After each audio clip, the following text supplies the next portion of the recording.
Лъчка, какво правиш? Лъчи, кажи. Кой помага на мама?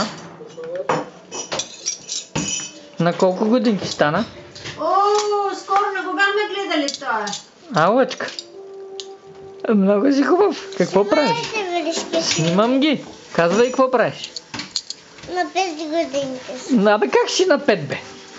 Снимах ги, подреждай ги, давай, слагай и аз снимам, после ще го гледаме на компютъра. Искаш ли? Не. Що? Да се видиш какъв си хубав, като помагаш на мама. Кажи какво правиш. Дай но снимам, дай. Аз снимам, ти подреждай бързо и после ще го... Мама снимаш. Как ще се видиш после колко си хубав? Ти помагаш на мама сега, нали? Не. Кажи какво правиш сега, помагаш на мама ли? Не. Ти най-големия помощник ли си? Не помагам на мама. На кого помагаш? На вилиците. И на лъжиците. И ко викаш на 5 годинки си? Ще ходиш ли на градина? Не. Кога ще ходиш на градина? Като здравееш. Да. Добре. Утре. Да. А колело ще караме ли? Не. Що? Айде още малко останаха. Давай бързам, аз бързам да ходим да си играеме.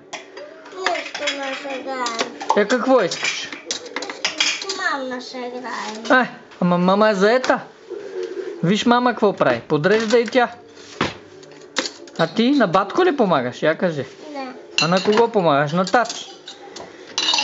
Ами тати къде е? На пазар. Отида да купи нещо.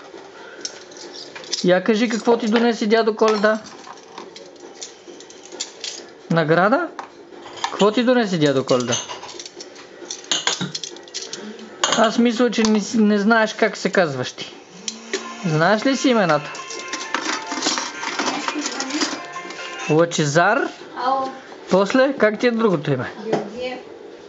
Лъчи, знаеш ли? Кой те е научил да подреждаш така вилиците? Тати или мама? Или бати? Всички да ги разтреби.